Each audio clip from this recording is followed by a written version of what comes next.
Pessoal, coisas. Hoje eu não sei se tem lista, porque eu estou substituindo, né?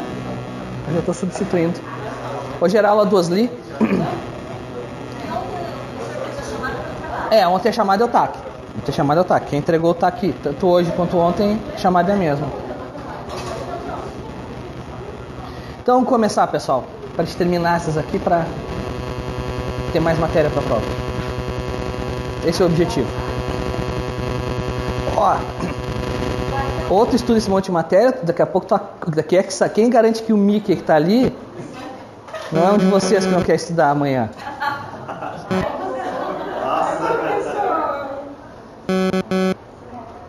É legal tirar Mickey aqui na faculdade, um monte de menininha bonitinha na volta. Vai querer ser Mickey em festa infantil, um monte de piá chutando tua canela.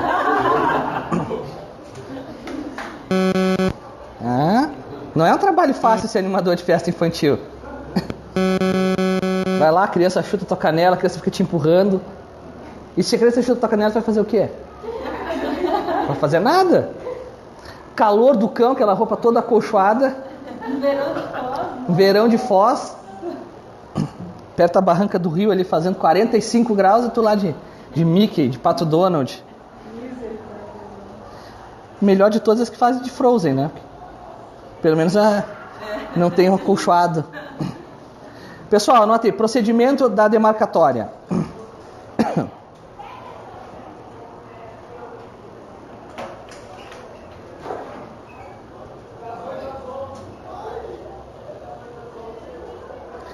O que diferencia a ação demarcatória é muito mais a segunda fase do que a primeira fase.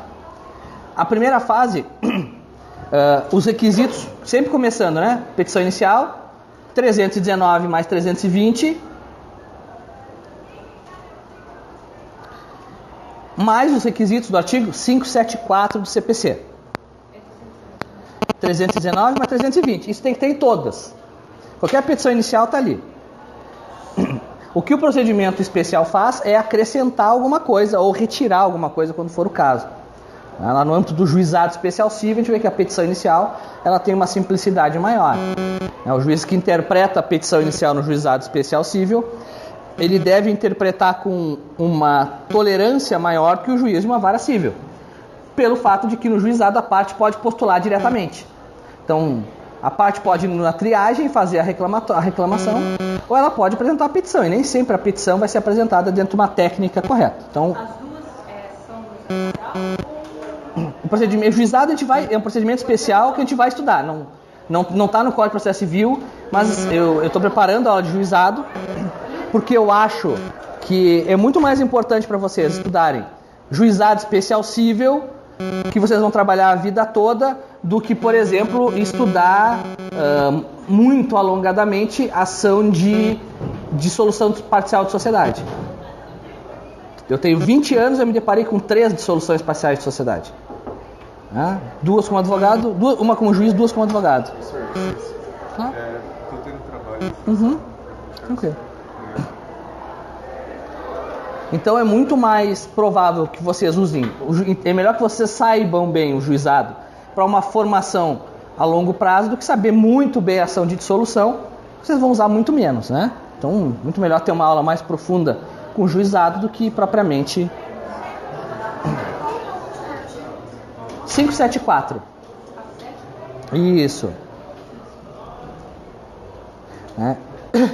Então, o que é o 574? Que além do 319, o autor deve instruir a inicial com o título de propriedade.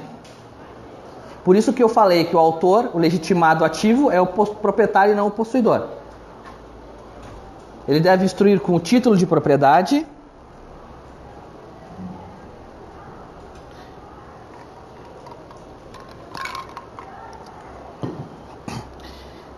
e designar o imóvel pela situação e denominação. Obviamente quando existir, né? Porque muitas vezes o que tu vai delimitar é a Fazenda Esperança. Ele tem que botar não só a matrícula, mas também Fazenda Esperança. Até porque o agrimensor vai utilizar essa nomenclatura para reavivar os limites, né? Então, às vezes o agrimensor vai ter que ir perguntando, onde é que termina a Fazenda Esperança? E assim ele vai. Além disso, a inicial deve descrever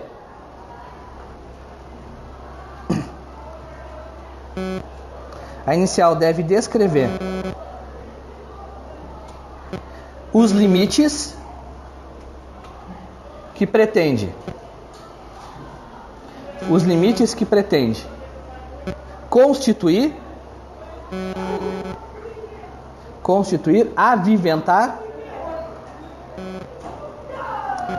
Os limites que pretende constituir, aviventar ou renovar.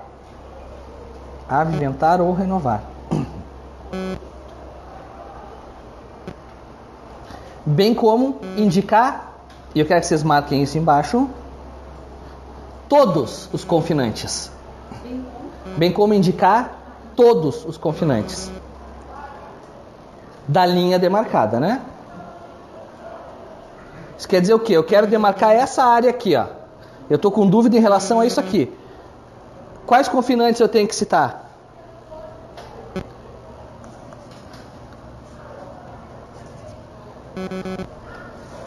Eu preciso citar o C? Não. Agora, se eu quero demarcar essa linha, eu tenho que citar o A, o B, o D, o E e o F. Porque todos eles podem ser influenciados. Isso é só quando a lide também discute. Não. O que tu discute na divisória, na ação demarcatória? Tu discute os limites entre dois imóveis.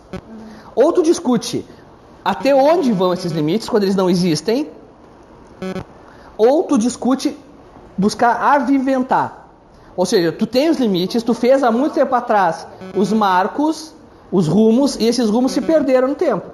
Mas se A fez o rumo e E retirou... Não importa se houve retirada ou não. Não importa, não necessariamente. Se houve retirada, nós vamos ver que um dos efeitos da sentença na ação demarcatória é a reintegração de posse acaso tenha sido violada a posse do sujeito. Entendeu? Esse é um dos efeitos da sentença. Então, a sentença na ação de demarcação, ela determina, ela diz quais os limites devem ser aviventados ou demarcados, porque eu posso ter uma área que eu não sei os limites. Imagina, tu tem uma área maior, tem uma área bem maior, e essa área, ela somente está descrita com base na matrícula. Se vocês pegarem a matrícula, como é que funciona a matrícula de um imóvel? Ela diz o seguinte: o imóvel localizado no lote tal. Aí tu vai dizer, como é que eu cientifico esse lote? Ele diz, a tantos metros da esquina, a tantos metros que faz confrontação em 150 metros ao norte com o imóvel D, a 149 metros a oeste com o imóvel D. É assim que tu faz por medida. O que acontece? Tu pode ter os lotes delimitados. Quantos de vocês já foram em condomínio fechado que está em construção? O cara diz, aqui é o teu lote, mas não tem nada demarcando. Às vezes, no máximo, tem uns pauzinhos, às vezes nem isso tem. Mas já está delimitado juridicamente na matrícula. O que tu precisa na ação demarcatória é tornar essa delimitação jurídica fática. É isso que ela vai fazer. Na primeira fase, o que eu tenho é a determinação do juiz para fazer isso. E a fixação desses limites. E no caso, assim, então, para aluguião, aquela situação que a gente estudou, também cabe? Também cabe. Então, vamos lá.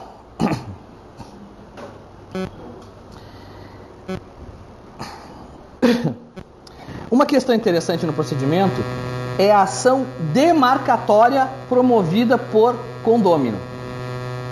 A ação divisória não tem problema, litisconsórcio necessário. Eu tenho que chamar todos os condôminos porque todos vão ser eventualmente prejudicados. Meu maior problema é na ação demarcatória promovida por condôminos. Porque eu posso ter... imagine o seguinte, eu tenho dois imóveis. O imóvel A é de propriedade em condomínio do A, do B e do C. E aqui é o imóvel do D, do Dionísio. Esse imóvel está com os marcos não são mais identificáveis. O A quer demarcar. O B e o C, tô nem aí. Não tem interesse nisso. Não quero gastar com advogado e custas agora. Como se operacionaliza isso? O código antigo, ele falava que os condôminos seriam citados para a ação.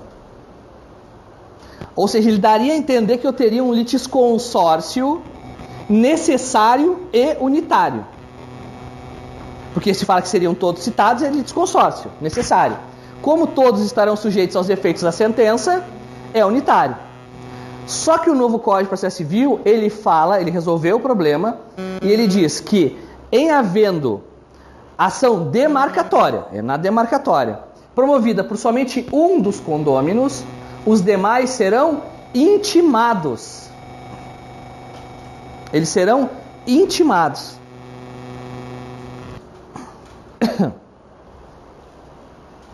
Está lá no 575 do Código de Processo Civil.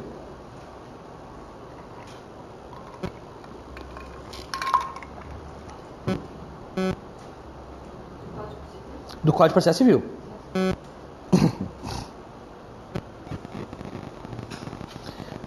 Só lembra uma coisa. Quando eu digo que eles serão intimados, eu estou dizendo que não existe mais litisconsórcio necessário. Mas o unitário vai permanecer. Porque se eu demarcar, a sentença vai atingir o B e o C.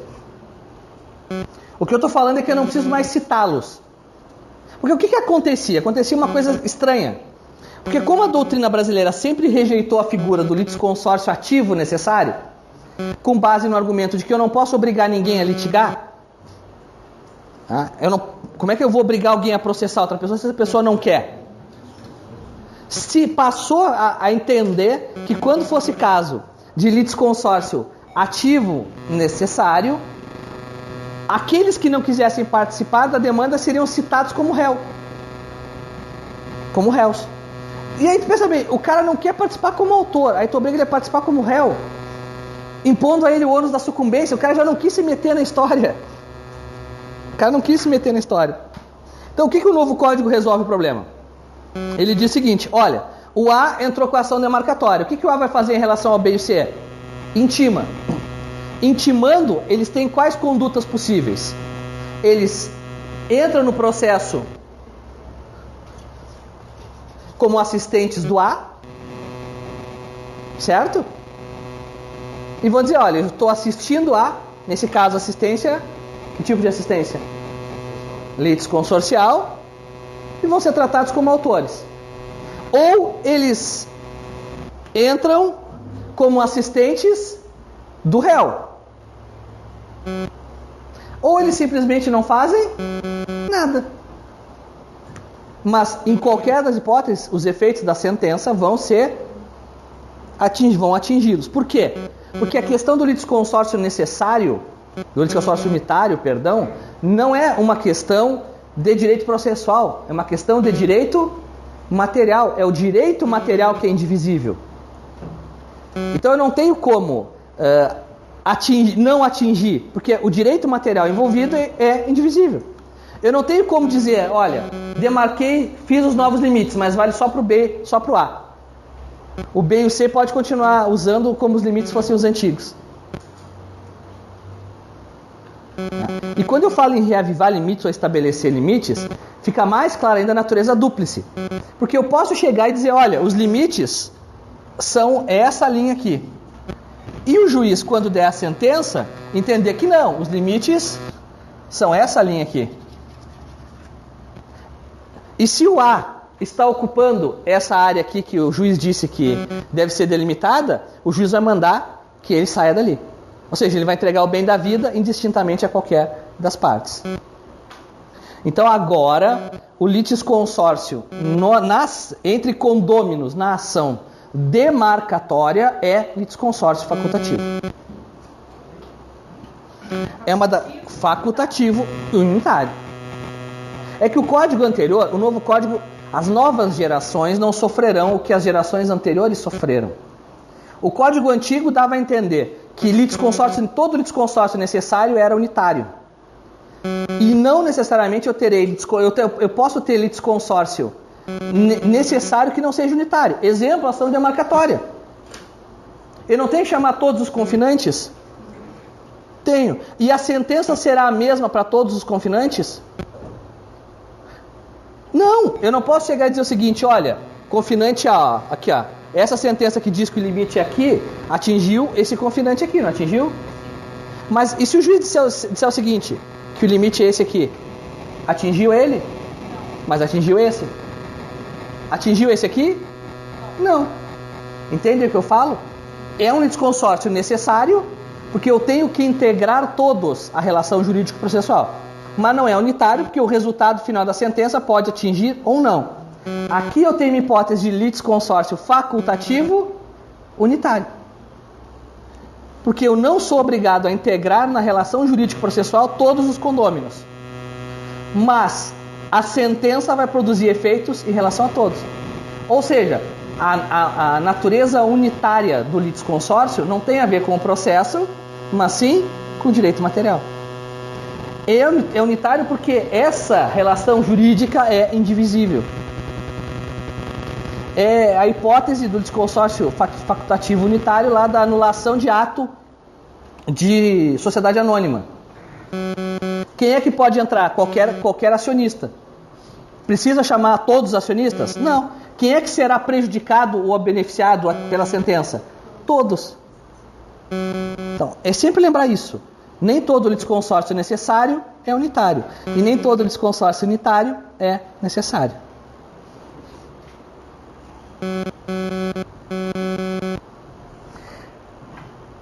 Feito isso, recebida a inicial, os réus serão citados pelo correio. Aqui foi só uma repetição, que o 247 já determina que a regra geral no processo civil brasileiro é a citação via postal. Quem sabe no futuro, o CNJ já regulamentou, mas os tribunais ainda não, a citação eletrônica para todas as pessoas jurídicas, que já seria uma grande vantagem. E tem coisas que eu não consigo entender porque que não acontecem no Brasil, porque são simples. Toda pessoa jurídica tem um CNPJ. O CNPJ tem que apresentar um endereço. Nada impede que a Receita determine que se apresente um endereço eletrônico. Mande que todas as pessoas jurídicas se cadastrem e apresentem um endereço eletrônico. E nada impede que esse endereço eletrônico, por meio de convênio, seja entregue ao Poder Judiciário, que cadastre toda a nova empresa com base naquele CNPJ para fazer a citação eletrônica. Não tem. Parece que tudo é tão difícil assim no Brasil. Tudo podia ser fácil, mas tudo é tão difícil. Não, é para amador. O Brasil é país para profissional. Uma peculiaridade é que a contestação se apresenta em prazo comum. A contestação será apresentada em prazo comum, de 15 dias. Então, os réus não são citados para audiência de conciliação. Os réus são citados para apresentar a resposta no prazo de 15 dias. A partir de quando começa a correr esse prazo? Regra geral. Da juntada do último AR. Só que o que eu não vou ter é prazos sucessivos, né? Eu tenho prazo comum. Juntou o último AR, abriu o prazo de 15 dias para quem? Para todo mundo. Se for processo eletrônico, esse prazo não será contado em dobro. No processo físico... Quem foi citado primeiro... Vai sair de uma vez. Não, mas tu quer dizer... Quem foi citado primeiro... Vai te esperar a juntada do último, como sempre foi. Como sempre foi. Nada impede que ele citado apresente a contestação, né? É que é só uma questão de fazer aquela história do... Pode, claro. Claro. Fala. Só para falar, os confinantes são aqueles que ficam ao redor? Isso, confinantes são os vizinhos. Então, todo imóvel tem o proprietário e os confinantes. Então, tu vai citar todos os confinantes, como na ação de uso capião. Por que tu cita os confinantes? Porque eles podem ter direito atingido. O confinante pode, por exemplo, esse confinante aqui, ele vai ser citado, mas ele não tem interesse nenhum, ele nem contesta, não vai ser atingido. Ou ele pode, esse confinante diz, não, ele está querendo essa área, não, mas essa área que ocupa sou eu. É o que acontece na usucapião. Na ação de usucapião, tu cita os confinantes para quê? Porque o sujeito diz que ele exerce a posse mansa e pacífica sobre determinada área. O confinante pode dizer, não, quem exerce a posse mansa e pacífica sou eu. Por isso tu cita todos os confinantes. Tu sempre pode apresentar a contestação antes, independente do último R. É aquela história do tempo que tinha prova oral no exame da ordem, foram perguntar para o cara qual era o prazo para contestar a falência. O cara, 24 horas. Qual é o prazo para contestar a cautelar? 24 horas. Qual é o prazo para contestar no rito ordinário? 24 horas. Qual é o prazo de apelação? 24 horas. Aí o examinador, mas o senhor não sabe prazo nenhum. Ele, mas também não perco nenhum. Dizem que foi aprovado. E nunca perdeu um prazo na vida. Eu acho que a história de prazo em dia útil pode parecer uma boa vantagem para mim, eu acho péssimo para contar. Porque tu vai contar 15 dias, aí tem que olhar no calendário. Antes tu contava no dedo, agora já não consegue mais contar prazo. E nunca foi vergonha contar prazo em dedo. Tá? Tá. Agora não. Mas esse dia foi feriado? Mas foi feriado estadual, municipal ou federal?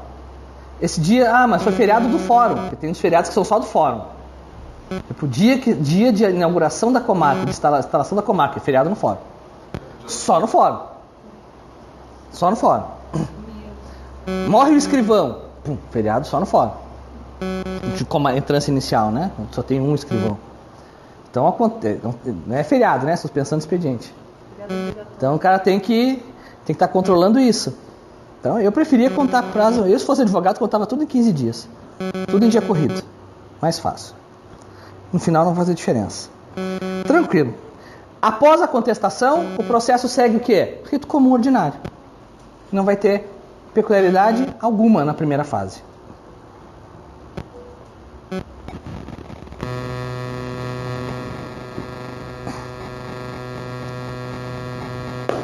Encerrada a instrução, o juiz proferirá sentença.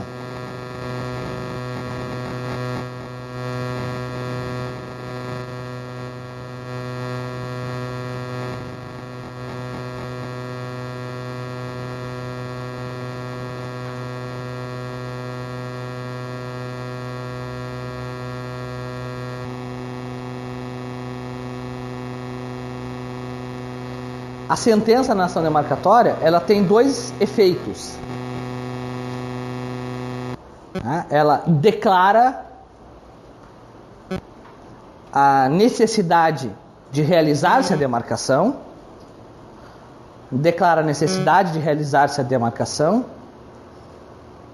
estabelecendo os seus critérios.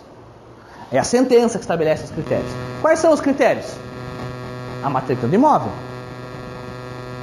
Esses são os critérios, uma sentença que vai dizer isso. Porque o agrimensor ele vai ter que partir de alguma coisa para fazer essa medição. Ele vai partir da onde? Da sentença. Então a sentença vai dizer, julgo procedente o pedido para determinar o reavivamento dos marcos divisórios entre a propriedade tal e a propriedade tal, conforme os seguintes critérios. Ele vai pegar e vai dizer, o que está na matrícula? Que a propriedade tal limita-se com a propriedade tal partindo de 5,6 quilômetros da estrada BR-277, a norte. A leste, 4,3 quilômetros da sede da Fazenda Esperança. A oeste, 800 metros do riacho do Quebracho. A sul, a 2.500 metros do lago da Itaipu. Assim que vai ser, isso vai estar na sentença. O que o agrimensor vai fazer é transformar isso em marcos. Esse é o primeiro efeito. Ela declara e ela diz os padrões, os limites que serão realizados à demarcação. Só que ela tem um segundo efeito que é mais interessante, que é o parágrafo único do artigo 581.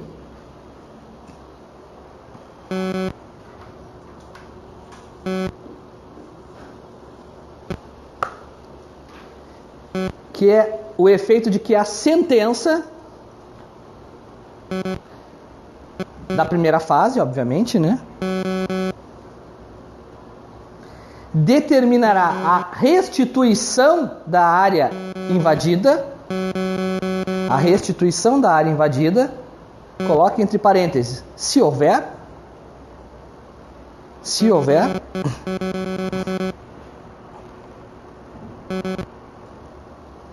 declarando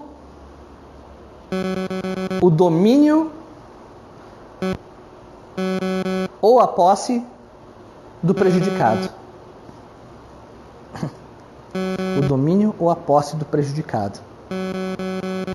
Então, olha só, isso é interessante. A sentença na ação de demarcação da primeira fase, ela não só vai dizer como vai ser feita a demarcação, mas ela vai dizer que se uma das partes estiver ocupando a área da outra parte, ela tem que devolver.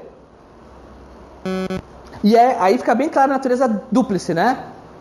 Ela vai dizer, olha, eu quero que limitem, restabeleçam os marcos em tais e tais e tais parâmetros. E se o autor invadiu, o autor tem que sair. Se o réu invadiu, o réu tem que sair.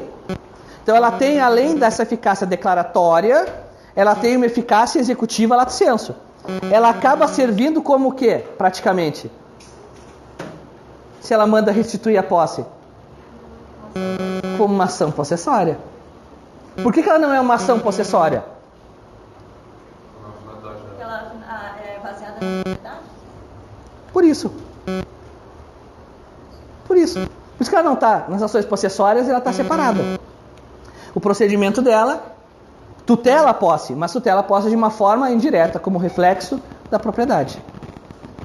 Isso é a grande peculiaridade.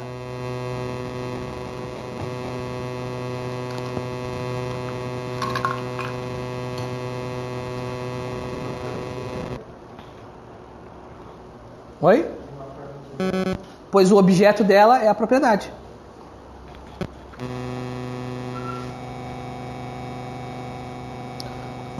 Dessa sentença cabe apelação.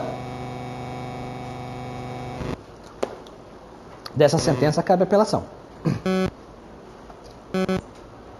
Tirou a foto comigo aí? Não.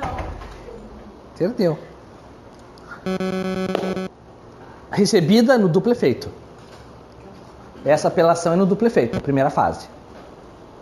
Então não pode fazer nada enquanto não decidir lá. Não pode fazer nada. Até porque tem uma questão lógica que impede isso. O juiz, ele determina a restituição com base na matrícula. Eu só vou saber se houve efetivamente invasão com base no laudo do agrimensor. Sem o laudo do agrimensor não tem como saber. Então não teria lógica eu mandar Imagina, eu dou efeito somente devolutivo, o sujeito é retirado de uma determinada área, vem o agrimensor e diz, não, mas ele estava dentro da área dele mesmo. Lembre-se, a primeira fase, ela opera no plano dos fatos, do direito. Ela vai delimitar com base em quê? Com base no princípio da realidade da matrícula, né, da veracidade. Os atos constantes do registro público é na segunda fase. Aqui não tem agrimensor. Na primeira fase, a instrução é basicamente pela necessidade ou não da demarcação. Posso produzir prova oral? Posso. Eu posso lá levar 10 testemunhas? Não, mas todos os marcos são bem visíveis. Não tem dúvida em relação a isso. Ah, mas a fazenda está toda demarcada. Bom, aí se está toda demarcada, eu digo que ele invadiu, não é a demarcatória essa área. Eu só tenho ação demarcatória quando eu tenho o quê? Incerteza. Se o réu prova que não existe incerteza nos limites entre as propriedades, é improcedente a ação demarcatória. O que não quer dizer que não exista invasão da área. O que ele vai fazer é postular isso aonde? Na via própria, tutela possessória ou ação reivindicatória. É difícil, né? Para provar que foi ele que colocou, o outro colocou a... Que não precisa nem precisa, que houve alteração ou que os marcos perderam a visibilidade pelo tempo. Não, isso sim, mas E se ele ele mudou... mesmo tirar os marcos? Ah, tudo bem. Pode acontecer, o réu vai provar, o réu vai dizer que existe a incerteza, mas que o autor foi que retirou os marcos. O autor que retirou os marcos. No final, o juiz vai julgar procedente a ação para determinar que se reavivem os marcos e vai condenar quem a pagar as custas e honorários? Quem deu causa. Lembre-se, o princípio da causalidade que se aplica em honorários, ele é interessante porque ele tira aquela lógica de procedente, o réu paga as custas e honorários. Improcedente, o autor paga custas e honorários. Eu posso ter uma ação que seja procedente e que o autor pague as custas. Um exemplo claro disso, que é muito comum na vida forense, são os embargos de terceiro. O sujeito faz a compra e venda de um imóvel, e não registra. Alguns anos depois esse imóvel é penhorado, ele entra com embargo de terceiro. Como é que o banco ou o credor vai saber que aquele imóvel foi vendido antes, se não está registrado? Compromisso de compra e venda não tem eficácia erga omnes. Então eu não tenho como saber. Aí o sujeito entra com embargo de terceiro, são procedentes, mas quem é que deu causa àqueles embargos? O autor, o embargante. Então ele vai ser procedente condenando o autor ao pagamento. Eu me lembro, a primeira vez que eu apliquei essa súmula, é uma súmula da STJ, acho que é 436. Tinha um advogado, uma das comarcas que eu trabalhei, que 100% dos processos dele é com justiça gratuita. Todos. Aí um dia, chama a atenção, porque o único processo que eu vi dele é justiça gratuita. O valor da causa, 150 mil reais, ou 450 mil reais o valor da causa. Era um imóvel que o cliente dele tinha comprado, escritura, compromisso de compra e venda, firma reconhecida, sem discussão, não era evidência de fraude, nada, perfeitinho o negócio. Só que foi em 1988. Isso era 2016, 2012, 2013. Aí, beleza, o cara entrou com os embargos, destruiu, veio o credor e disse, eu não me oponho à baixa da penhora, porque eu não sabia disso. Beleza, foi lá, julga o procedente o pedido, condena o autor ao pagamento das custas e dos honorários. 15% do valor da causa. O único processo que o coitado... O advogado pode recorrer disso? Pode, e recorreu. O tribunal manteve. Manteve tanto a condenação dele quanto o percentual de 15%, que ele recorreu para reduzir para 10%. Tá certo, diminuiu o prejuízo. O que eu falo? Saber essas coisas é planejamento de carreira. Quem vai advogar tem que planejar a carreira. Não pode planejar a carreira. É uma coisa que eu vou dizer para vocês. Isso é uma coisa que a mãe de vocês sabe. Vocês aprenderam com criança. Tem 100 pessoas falando bem de ti. O que adianta isso? Nada, porque basta só o filho da mãe para falar mal e tu já fica com fama de ser ruim, de ser sem vergonha, de ser ladrão, de ser tudo isso. Planejar a carreira é evitar que tu tenha esse um. Então, é sempre pensar, eu posso entrar com os embargos de terceiro. Eu posso arriscar que o juiz não conheça a súmula. Posso arriscar que o juiz não conheça. O juiz às vezes arrisca. É provável que o juiz não conheça uma súmula da STJ? Tudo bem, pode acontecer, é um risco. Só que qual é o risco? O que tu está colocando em risco? O valor da causa, outro dia também. Uma vez eu tive um processo, a mesma coisa. O valor da causa é 8 milhões de reais. Embargo de terceiro, mesma situação. Valor dos honorários, 15%. Ainda pede audiência de instrução e julgamento. Para ouvir testemunha, aí aumenta, eu sempre tenho audiência, eu aumento 5, né? Eu dou 10 se é julgamento antecipado, e se teve audiência, acho que o advogado trabalhou mais, eu aumento para 15. Já sabendo que podia ter feito uma petição nos próprios autos, se habilitado no processo, feito uma petição de, tá aqui, comprei, requer a baixa da penhora. Então, como diz o Capitão Nascimento, estratégia. Do grego, estratégia. Trabalhem com isso. Não só como advogados. Eu sempre falo isso porque é uma questão matemática, né? Tu tem 2 milhões de pessoas formadas em direito, 16 mil são juízes, 10 mil são promotores, 15 mil são delegados, 150 mil são servidores do judiciário, mais uns 100 mil são servidores de outros órgãos públicos e tal, que não exercem a advocacia. No final tu vai ter muito mais gente exercendo a advocacia que exercendo o cargo público. Isso é uma realidade. Não é uma realidade do Brasil, é uma realidade do mundo. Se todo mundo for juiz, quem é que propõe a ação? Se todo mundo for promotor, quem é que julga? Se todo mundo for delegado, quem é que é escrivão? Então, todas as realidades levam a isso. Então, mais provável é que muita gente advogue. Muita gente quer advogar já. O Joarinho é um cara que diz, eu quero advogar. Desde que eu conheço ele diz, eu quero advogar. Então, um cara assim tem que estar sempre preparado. Para estar ligado no quê? Para estratégia, para pensar, isso aqui eu posso perder. Eu não quero que esse cliente saia falando mal, que foi me procurar com um processo ganho, ganhou o processo, teve que pagar 50 mil de honorários para o advogado do credor. Acredito, eu sou advogado, eu ficaria felicíssimo em responder uns embargos de terceiro nessa situação. Ficaria felicíssimo. Estou ganhando dinheiro para... meu cliente perdeu bem, mas ele já tinha perdido mesmo. Mas pelo menos... Era extremamente injusto isso antes da súmula. Mas tudo bem. De cabeça não me lembro. Quando a gente vê embargo de terceiro, que é a próxima aula, eu falo para vocês. Bom, na segunda fase, eu vou ter execução material da demarcação.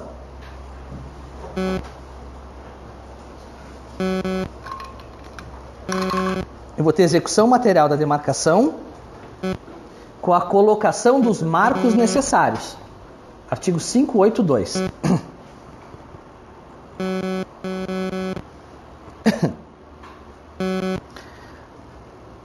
Todas as operações do agrimensor ou dos agrimensores serão consignadas em planta e memorial descritivo.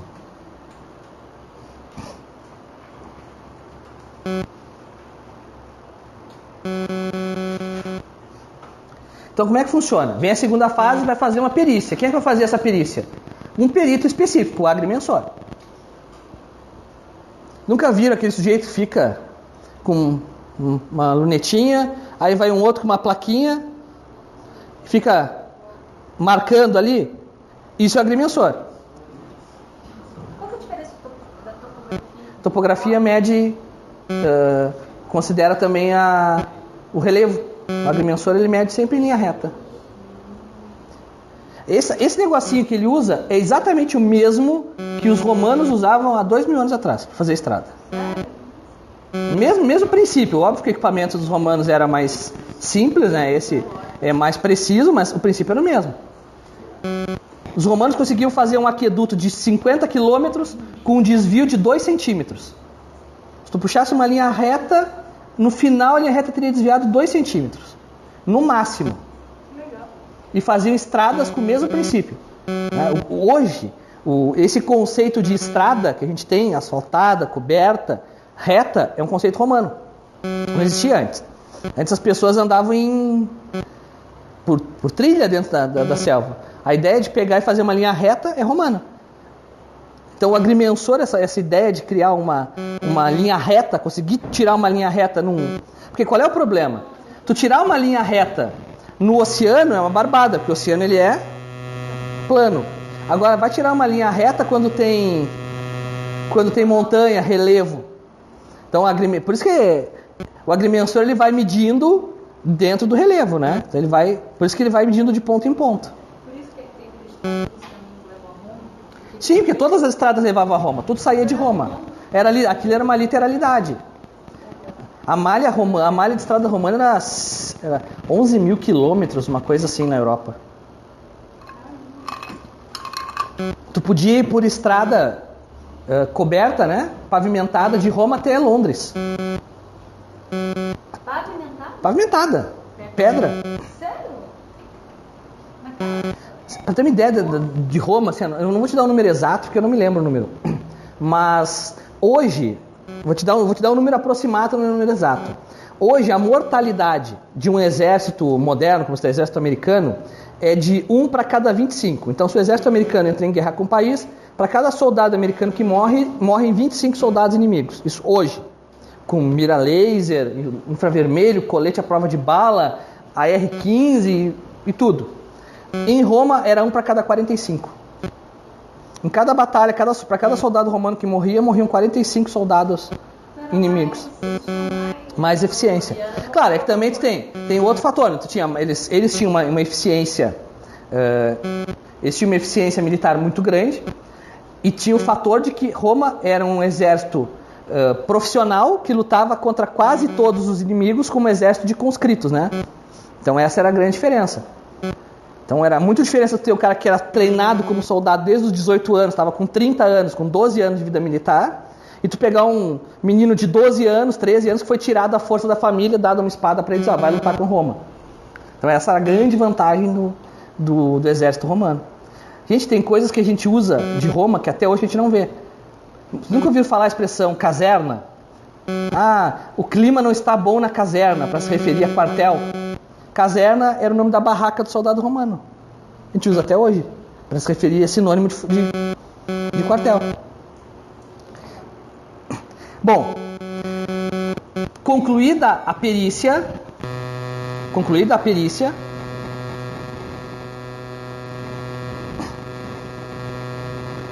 será lavrado o auto de demarcação. Artigo 586.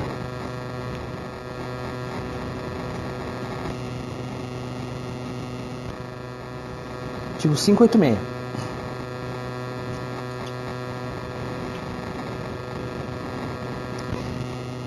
E esse auto, eu tenho um laudo, depois de você lavrado, um auto. Quem vai lavrar esse auto é o escrivão. O que o juiz homologa não é o laudo. O juiz homologa o auto. Homologa por meio de sentença. O juiz homologa por meio de sentença.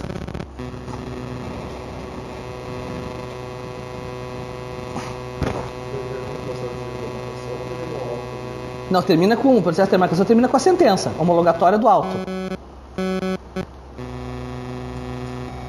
Dessa sentença cabe apelação de novo. Dessa sentença cabe apelação. Mas essa aqui, recebida somente no efeito devolutivo.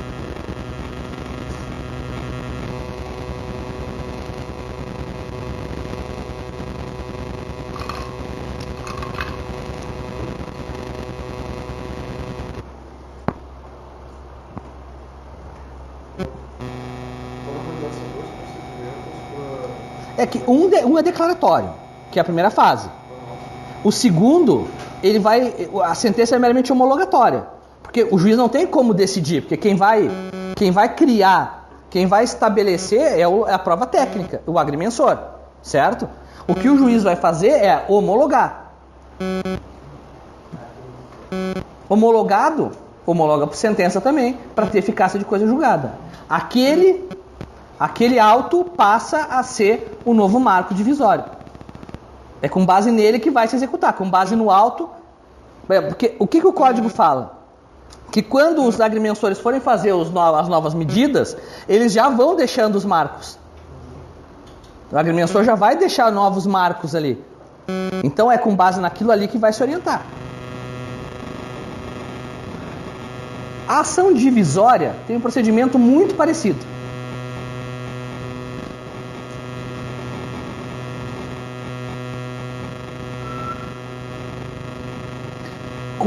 Com algumas pequenas diferenças.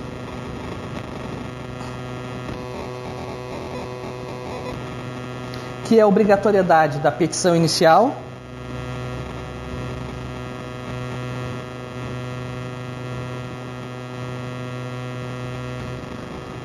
descrever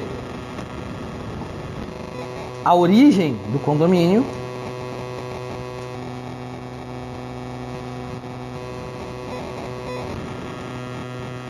a situação e limites do imóvel, a origem do condomínio, a situação e limites do imóvel, a qualificação de todos os condôminos,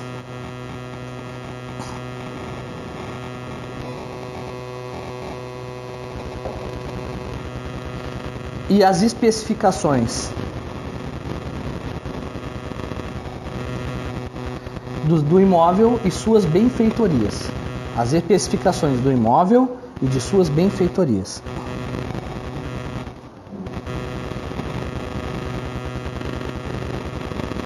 Aqui que litisconsórcio eu tenho? Aqui eu tenho necessário. E é só necessário? Ele é unitário? Eu vou atribuir a todos os condôminos a mesma cota? Então, lá no outro eu tenho facultativo unitário. Aqui eu tenho necessário e não unitário. Porque todos os condôminos têm que integrar a relação jurídico-processual. Portanto, litisconsórcio necessário. Mas não é um litisconsórcio unitário, porque ao final a divisão pode se dar de forma diferente. Ainda que a sentença da primeira fase atinja todos, né, porque todos vai se declarar a obrigação de dividir, no final eu posso ter quinhões diferentes. Prazo para contestar: 15 dias, citação postal igualzinho a demarcatória. Igualzinho, prazo para contestar o mesmo da demarcatória, mesmas regras. Depois da contestação, rito ordinário igual, não tem diferença.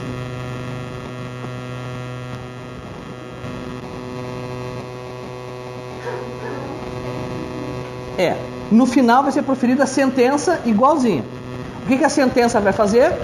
Declarar a divisão e quais são os critérios de divisão. É o que a sentença faz. Declara a divisão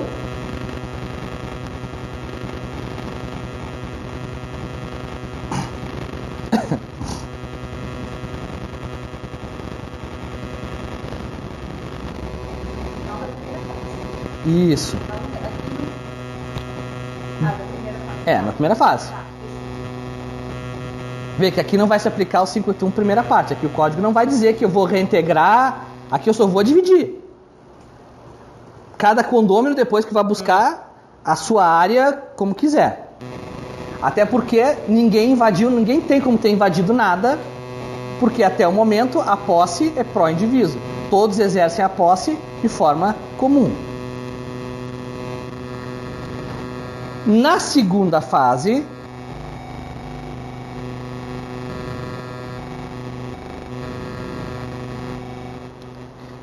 eu vou ter a execução material dessa divisão.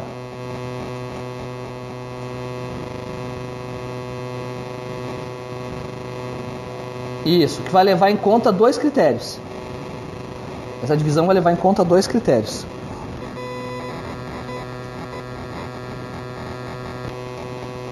Primeiro, os pedidos formulados por cada condômino. Os pedidos formulados por cada condômino.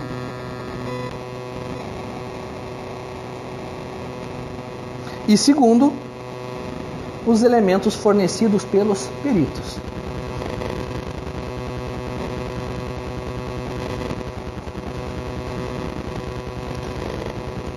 Com base nesses dois elementos, vai ser elaborado pelo agrimensor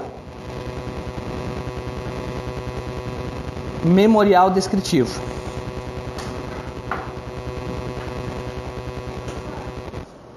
Você pode repetir qual que é o segundo critério? O segundo critério é os elementos fornecidos pelos peritos. Nos dois eu vou ter perícia. É obrigatório ter perícia. Não tem como fazer a divisão e a demarcação sem perícia. Então, primeiro critério é o seguinte: se todos os herdeiros, cada um quer uma área e não tem discussão em relação a isso, esse é o critério. Se não tem, ou se há divergência, o perito é que vai decidir, vai delimitar, o perito vai delimitar a área de cada quinhão. A área de cada quinhão. Não, ele vai entrar sempre. É que a divergência é na hora de estabelecer o quinhão. O critério vai ser, se cada um quer uma parte e não tem discordância com isso, esse é o critério para se fazer a divisão. Tu vai ter sempre a divisão. Entendeu? Sempre vai participar.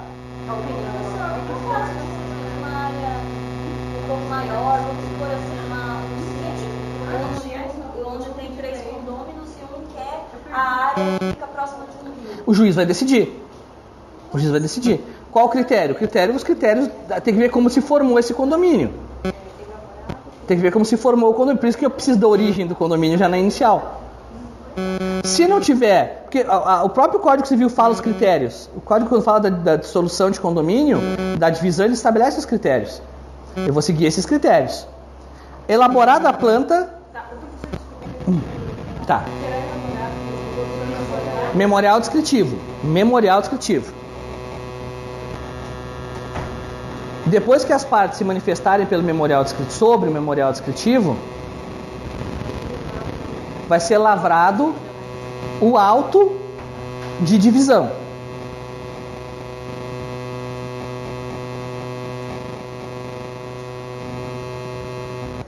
Vai ser lavrado o auto de divisão e elaborada a folha de pagamento.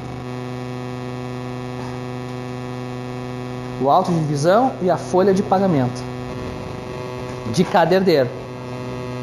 Será elaborado o auto de divisão. Que nem na outra. A outra não terminou o perito, não lavra um auto? Lavra um auto, que era de demarcação, agora é de divisão. Só que a diferença é que aqui eu tenho o auto de divisão mais a folha de pagamento. Porque eu vou ter que entregar a cada um dos herdeiros a parte dele. O seu quinhão. Então, eu divido e já faço um auto de pagamento. A folha de pagamento. Que nem o inventário. O inventário não é assim? Sim. Mesma lógica. Elaborado esse auto, vai se proceder o quê? Sentença homologatória. Não entendi essa folha de pagamento, o que É atribuir a cada um dos herdeiros. Aqui, ó. Lembre-se, na ação de divisão, eu tenho um condomínio pró-indiviso. A, B e C. Eles ocupam a área de quê? De tudo. De tudo. Se eu tenho que dividir, o agrimensor vai ter que achar uma forma de dividir essa área que os três tenham uma fração, o que é uma fração ideal, vire uma fração individual. Então, o que o agrimensor vai fazer? Ele vai ter que achar uma forma de dividir isso aqui. Ó, assim não dá. Ele vai ter que achar, é o trabalho dele. Eu não sei como é que faz, acho que faz um Y aqui, talvez. Sei lá. Aí vai ficar o B, vai ficar com essa área, o C com... Entendeu? E aí tu vai fazer a folha de pagamento. Tu vai dizer, olha, nos novos marcos, o imóvel que tem... fica a 50 metros da rua tal, até tal metro é do A. Esse imóvel descrito aqui, tantos metros daqui é o do C e esse é o do B. Então, de pagamento de qualquer diferença. Isso. Qual que é a diferença da folha de pagamento? É que assim, o auto de divisão, ele vai dividir a área em quantos quinhões forem os condôminos. E a folha de pagamento vai atribuir a cada um deles um quinhão. Entendeu? Primeiro eu divido o imóvel em quinhões. E depois eu atribuo cada quinhão a um daqueles condôminos. Vai ter que ser delimitado. Primeiro eu delimito, depois eu entrego. Entendeu? Sim, vai ter uma folha de pagamento. E o juiz no final homologa. Entendeu? Primeiro eu tenho que dividir. Aqui, ó, é mais ou menos como se fosse assim, ó. Aqui está a área. Apaga o nome de cada um. E o agrimensor fez isso. Eu tenho os pedidos. Lembra lá que eu falei antes que o critério para o agrimensor fazer isso são os pedidos? Com base nesses pedidos, vai ter a folha de pagamento que o escrivão vai fazer. O A pediu essa área aqui. O C pediu essa e o B pediu essa aqui. Disso o juiz homologa. Beleza? Recurso dessa sentença, efeito somente devolutivo. Só para vocês irem embora, uma última ação que é bem simplesinha.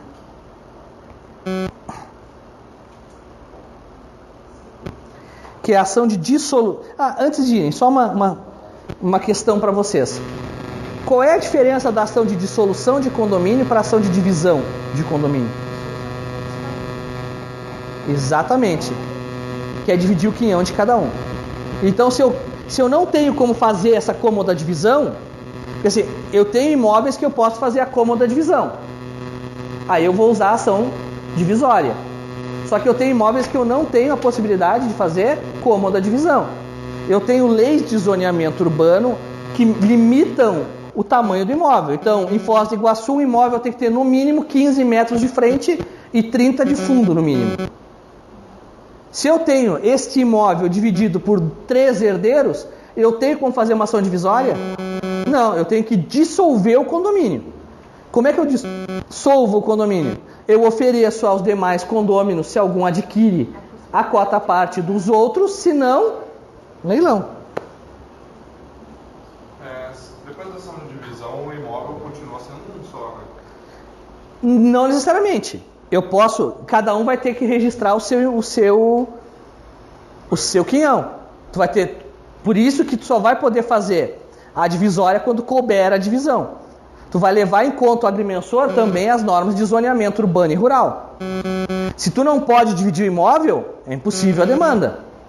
Então é o que eu estou falando, o imóvel tem que ter aqui em Foz 10 por 30, 15 por 30. Em Curitiba é 10 por 30. E tem cidades que é 5 por 30. Tem cidade que tu pode ter um imóvelzinho que a frente é mais ou menos isso aqui. Tu pode, aqui em Foz tu não tem, tem que ter no mínimo 15. Dizem que em alguns lugares, alguns bairros, eles aceitam 10, né, dependendo do dia da prefeitura.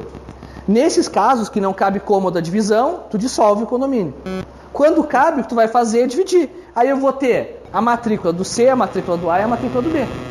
Eu dividi o imóvel. E aí eu não tenho mais condomínio. Em ambos os casos, eu resolvo o condomínio, eu dissolvo ele. A diferença é que na ação de dissolução, eu não tenho a opção de fazer o quê? A divisão. Se eu tenho como dividir o imóvel, a ação é divisão. O objetivo de ambas é transformar o que é pró-indiviso em pró-diviso. Por isso que a ação de dissolução ela só cabe quando o imóvel não pode ser comodamente dividido. Que é o mais comum de acontecer. O sujeito deixa um imóvel para 5 filhos.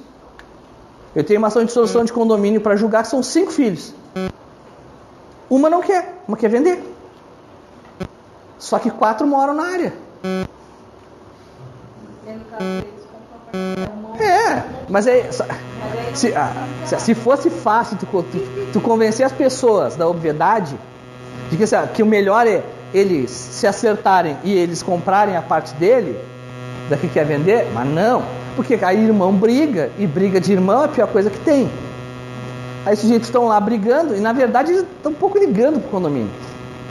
O que aquele que quer vender quer é vingança pelo fato do chiclete colado em 1972 no cabelo dele. É isso que ele quer. Que ele guardou aquilo por 46 anos. E agora ele quer a vingança pelo chiclete colado no cabelo que teve que ficar com um buraco. Ou como dizia minha mãe, um ninho de rato na cabeça por causa do chiclete. Então vamos lá. A outra ação que tem procedimento especial é a ação de dissolução parcial de sociedade. Essa é simplesinha, são 10 artigos só ao todo, e não é uma ação muito complexa. Ação parcial de sociedade. Para vocês terem uma ideia de como é o Brasil não é para amador, até 18 de março de 2016, vocês sabem qual legislação se aplicava para as ações de dissolução parcial de sociedade? O Código de Processo Civil de 1939. Não, porque o Código de Processo Civil de 73 diz: até que sobrevenha uma lei que regule, a matéria continua regulada pelo CPC de 39. Então, o CPC de 39, em partes, teve vigência de 39 a 2016. Foi uma das leis mais longevas do direito brasileiro. Ela só perde para o Código Comercial, que é de 1850, e ainda tem dispositivos em vigor. Ninguém usa, mas está lá. Não está totalmente revogado, não. E qual o objetivo da dissolução parcial? Qual o problema? Eu tenho 2 princípios que vão fundamentar a necessidade da ação de dissolução parcial. É o princípio da preservação da empresa e o princípio da função social da empresa. Primeira observação. A segunda observação.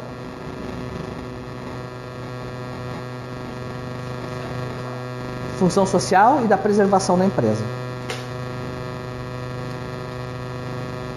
Quais são os dois tipos de sociedade que eu tenho? Não, classificação geral. Sociedades de capital e sociedades pessoais. Né? Então, sociedade de capital é aquela, o que importa para a sociedade? O nome já diz, o capital. Exemplo clássico, indiscutível, sociedade anônima, e a outra sociedade em comandita por ações. Que é tipo ovo de pombo, ninguém nunca viu. Sociedade anônima é o exemplo mais comum. Importa lá para o Facebook quem é o sócio do Facebook, quem tem ações do Facebook? As ações estão negociadas em bolsa, quem compra mais ações é sócio da empresa, numa maior ou uma menor proporção, não importa quem seja. Nas sociedades de pessoas, o elemento subjetivo de quem é o teu sócio, ou aquilo que se chama de affectio societatis, influencia. Tu não vai formar sociedade com uma pessoa que tu não tolera. Vai? Tu vai manter uma sociedade com uma pessoa que tu não tolera? Não. O Código Civil de 16, ele não tinha uma regra específica em relação ao direito empresarial. Não tinha nenhuma regra. O direito empresarial estava, nem existia esse conceito de direito empresarial, era o direito comercial, ele estava no Código Comercial de 1850 e regras esparsas. A lei das sociedades limitadas, que é a principal, ela não previa dissolução parcial. Ela dizia o seguinte: quebrado o affectio societatis, dissolve a sociedade. Encerrava a sociedade. Qual o problema disso? Tu imagina, tu tem uma sociedade, nós três aqui formamos uma sociedade para montar um cursinho. Depois de 2 anos de cursinho, eu brigo com ela aqui e ficamos inimigos. Aí ela quer sair da sociedade. Ou eu quero que ela saia da sociedade.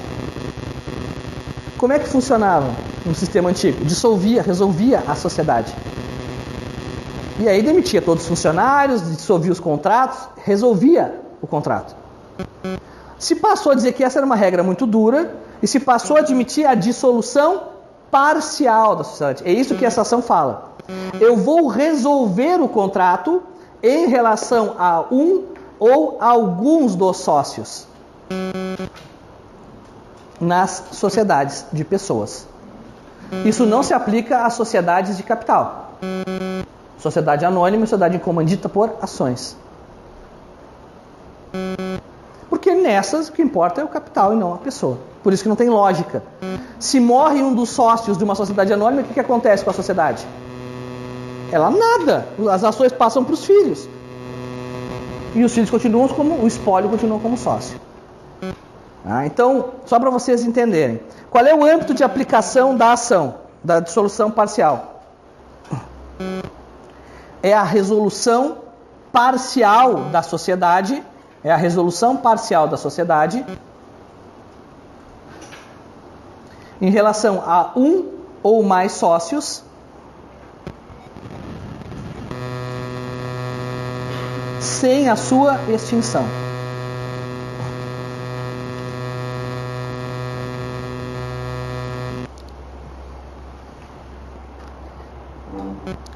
As causas são as hipóteses do artigo 599 do CPC. 599. Morte. Primeira hipótese, morte. Morre um dos sócios. Eu sou obrigado a aceitar os sucessores dele na sociedade? Não. Nas de pessoas, não. Eu não quero os filhos dele na minha sociedade. Eu não quero. Eu vou dissolver parcialmente em relação ao herdeiro falecido. O herdeiro que exerceu o direito de recesso. Se vocês já viram, vem me dizer que não viram. O que é o direito de recesso? Não é o direito de tirar folga. Direito de recesso é o direito de deixar a sociedade. De sair da sociedade. Em que hipóteses? Nas hipóteses do artigo 1077 e 1114 do Código de Processo, do Código Civil. Código Civil, desculpem. e 1114 do Código Civil. E 1029. Código Civil também. Então, basicamente, quando é que eu tenho direito de recesso? Eu tenho direito de sair? Basicamente, grosso modo, lá no código está mais especificado, nas alterações societárias. Eu sou sócio minoritário e os sócios majoritários decidiram fazer uma fusão, uma incorporação, uma cisão, e eu não concordo, eu tenho direito de sair. Além disso, eu tenho direito de sair na hipótese de justa causa, que é o 1029.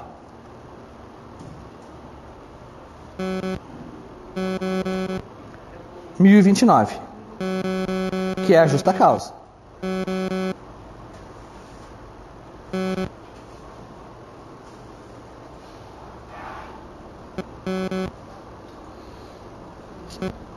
Também do Código Civil. Tudo Código Civil. Essas são as hipóteses. Direito de retirada na apuração de haveres do sócio falecido.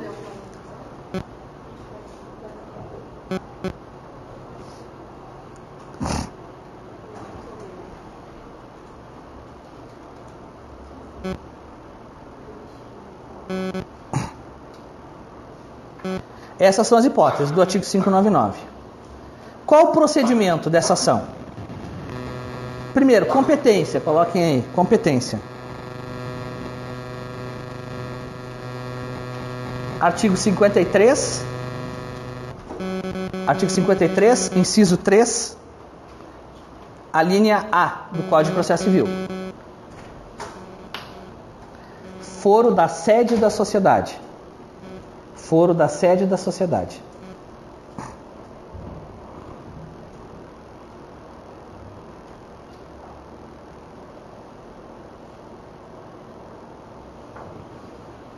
A peculiaridade nessa ação é bem pequena.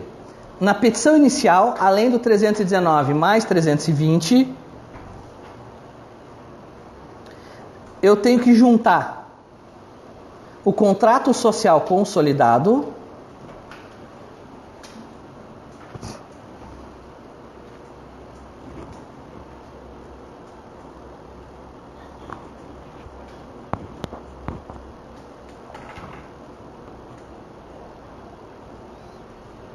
e o valor da causa é diferente. Na verdade não é diferente, o valor da causa. Estou pensando em comida já. O valor da causa é o do 292, parágrafos 292, inciso 2 do Código. Que é o valor da cota do sócio excluído. Valor da cota do sócio excluído.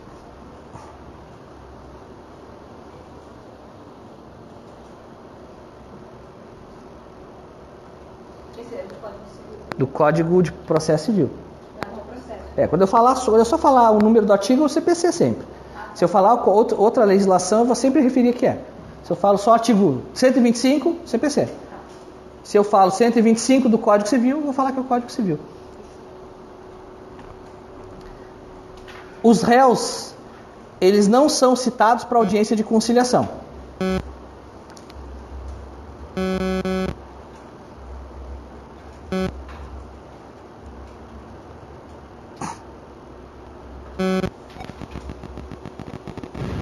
Mas sim para concordar no prazo de 15 dias, para concordar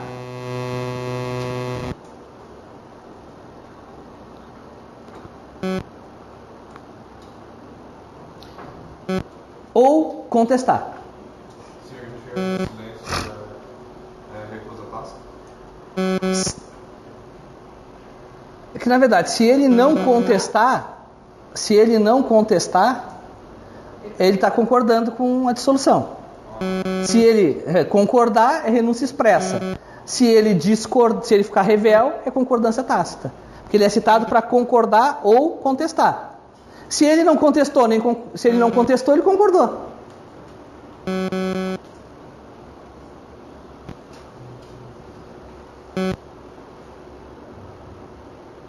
Aqui. O código, anotem assim, o código estabelece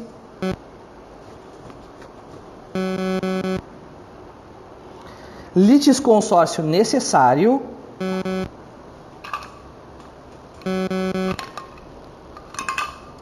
entre a sociedade e os sócios.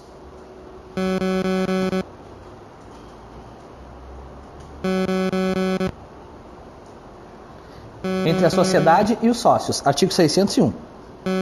Parágrafo único. Mas ela adota uma regra interessante. Existe litisconsórcio necessário entre os sócios e a sociedade. Mas, se eu citar todos os sócios, eu não preciso citar a sociedade. Agora, se eu citar a sociedade, eu ainda tenho que citar todos os sócios. Então, a citação de todos os sócios dispensa da sociedade. O que tem lógica, né? Sim, tem lógica. O que tem lógica. Se todos os sócios que são a sociedade estão citados, eu não tenho por que citar a sociedade. Agora, se eu citar só a sociedade, não me basta. Eu tenho que citar todos os sócios. Se houver discordância, se houver contestação ou discordância, o feito segue o rito ordinário. Nem tinha tanta necessidade assim de ter um procedimento próprio para isso, porque na petição inicial, ao dizer que é obrigatório juntar o contrato social consolidado, é desnecessário, porque já entraria na regra do artigo 321, documentos essenciais ao pedido. Dizer que a sociedade, se for citada, se todos os sócios forem citados, não precisa citar a sociedade, podia colocar lá na regra geral da citação, dizendo que sempre que for citados todos os sócios, não precisa citar a sociedade. A única peculiaridade maior não está no procedimento, está na sentença.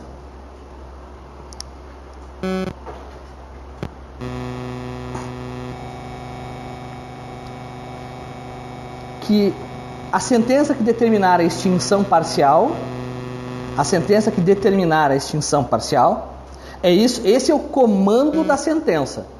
Julga o procedente pedido para dissolver parcialmente a sociedade pela exclusão do sócio Fernando.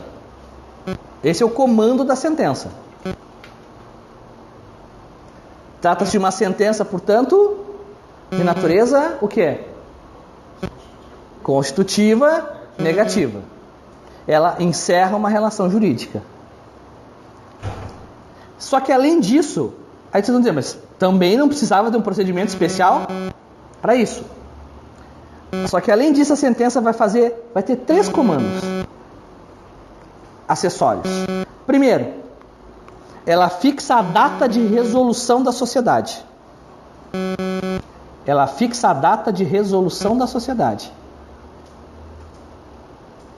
Segundo, definirá o critério de apuração dos haveres. Determinará o critério de apuração dos haveres. E terceiro, nomeará perito, se for o caso.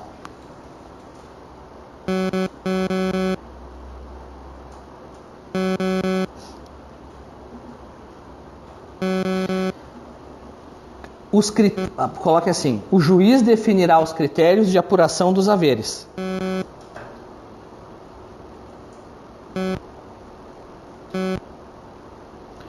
Com base em quê? No contrato social. Com base no contrato social.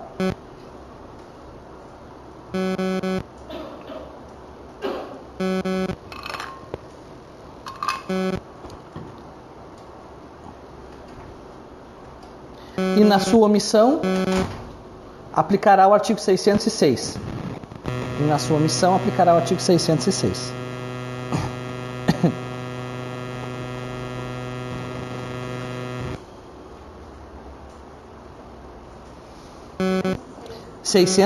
do Código.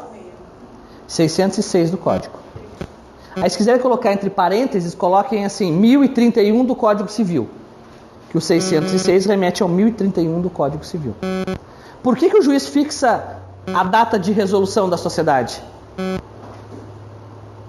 Porque é a partir desta data que o juiz fixar na sentença, não haverá mais repasse para o sócio excluído. Mas até essa data ele terá direito à participação nos haveres. O que é apurar os haveres? Lembram disso? Se nós fôssemos dissolver a Unifoz e apurar os haveres da Unifoz, o que nós apuraríamos? Todo o mobiliário, todo o patrimônio, todo o estabelecimento, clientela, que é o estabelecimento, né? Ou aviamento, como preferem os empresarialistas. Tu vai apurar as dívidas, tu vai apurar os direitos e obrigações. Isso é apuração de haveres. Como é que tu faria com a sociedade? Se tu fosse dissolver ela totalmente? Tu não ia chamar os 2, 3 sócios e dizer, olha, nosso patrimônio é 100 mil, nós devemos 50 mil, pagamos o banco, ficamos com 50 mil. A tua cota é 10%, a nossa cota é 90%. Então, desses 50 mil que sobraram, 5 mil é teu, 45 mil é nosso. Esses 45 mil eu fico com 22.500 e o outro fica com 22.500. Isso é apuração de haveres. A partir da data fixada na sentença, eu faço a apuração dos haveres. Então, imagina o seguinte, a sentença fixa a seguinte data. Eu estou julgando hoje uma dissolução parcial. Fixo como resolução da sociedade a data da sentença. Tudo que tem na sociedade daqui para trás vai ser apurado. Tudo que entrar na sociedade, direitos e obrigações daqui em diante, não mais pertence àquele sócio excluído. Então o sócio excluído, quando vai embora, leva o que ele integralizou. Sim. Aí a regra de dissolução é o contrato social. O contrato social pode dizer o seguinte, que o sócio integraliza o capital, mas não leva todo de volta. É que ninguém integraliza capital no Brasil, gente. Ninguém. Se integralizasse capital no Brasil, não tinha execução negativa. Integralizar capital é ilusório. Capital de 100 mil, integralizado neste ato em dinheiro. Aí tu vai ver se alguma empresa que começou hoje tem 100 mil reais. Integralização de capital é ilusória. Tu está dizendo que tu responde até aquele limite. E hoje, com desconsideração da personalidade jurídica, também não adianta muita coisa.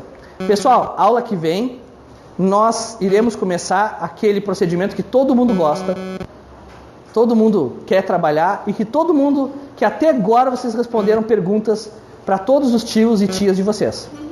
Qual é? Inventário. Estudante de Direito que nunca respondeu uma pergunta de inventário não é estudante de Direito. Eu acho que as pessoas acham que vocês entram na faculdade, primeiro dia de aula, inventário. E é sempre aqueles inventários complicados, né? Você, o meu tio tinha 5 irmãos, tinha 5 filhos com uma mulher, 6 filhos com outra. Desses 6 filhos morreu 3, mas dos que morreram um deixou neto, que deixou neto deixou bisneto. Aí assim, eles têm um Fiat 147 para dividir, como é que faz? Aí o que vocês respondem? Depende.